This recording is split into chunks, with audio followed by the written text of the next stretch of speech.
Un don devenu cadeau empoisonné. Madame, monsieur, bonsoir. C'est un scandale lié au don de sperme que nous avons choisi de mettre en une de l'actualité. Plusieurs raisons à cela.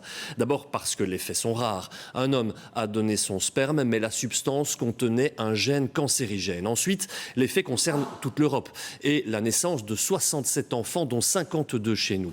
Le troisième point interpellant, il concerne ces dons qui ont largement dépassé les limites autorisées, preuve d'une faille à ce niveau. Joanne Montet. Au total, en Belgique, 52 enfants sont concernés, tous nés entre 2008 et 2017, tous issus d'un même donneur de sperme danois porteur d'un gène cancérigène. 37 femmes, 37 familles belges, des chiffres du ministre de la Santé qui étonnent, car en théorie, un même donneur ne peut faire un don de sperme en Belgique qu'à 6 femmes maximum. Aujourd'hui, nous avons écrit à tous les centres pour aller une étape plus loin, un peu au-delà de nos compétences, mais pour vérifier le nombre de cas, l'impact que cette distribution malheureuse de sperme a provoqué.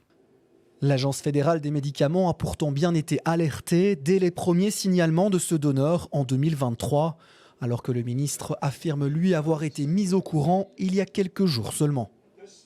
Je trouve problématique que moi j'étais informé lundi et pas il y a déjà 1 an et demi. Mais je ne vais pas me prononcer sur un jugement là-dessus, mais c'est quand même un problème.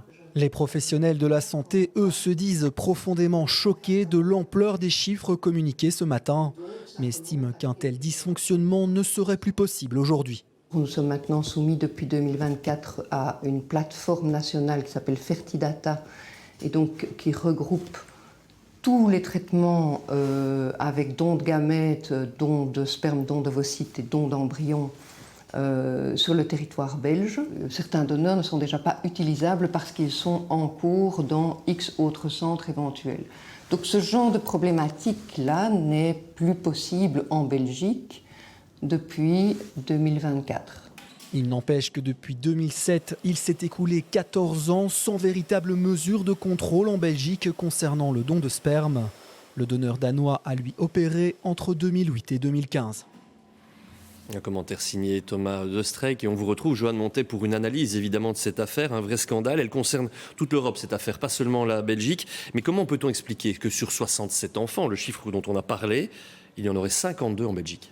En tout cas, 67 enfants sont connus en Europe comme issus de ce donneur danois qui présente un problème génétique susceptible d'augmenter les risques de cancer. Connus, ça ne veut pas dire qu'ils sont tous là. Alors si justement, il y en a 52, rien qu'en Belgique, pour autant d'ailleurs que les chiffres qui nous sont donnés par le ministre de la Santé et l'Agence fédérale des médicaments soient corrects, eh bien alors, le total européen, on peut l'imaginer, doit être beaucoup plus important, surtout qu'en fait, en dehors de la Belgique, il y a 11 autres pays européens qui sont concernés. Comment on a pu identifier ces 52 enfants en Belgique? Ça ne s'est pas passé par un registre informatisé très clair, très net. En fait, ça s'est fait sur la base de la compilation de tout ce que les 12 centres de fertilité en Belgique ont fait comme déclaration, ont déclaré là récemment à l'Agence fédérale des médicaments. Et quand j'ai révélé ce chiffre de 52 enfants aujourd'hui à la biologiste française qui avait présenté ce cas lors d'un congrès de génétique le week-end passé, elle était tout bonnement stupéfaite.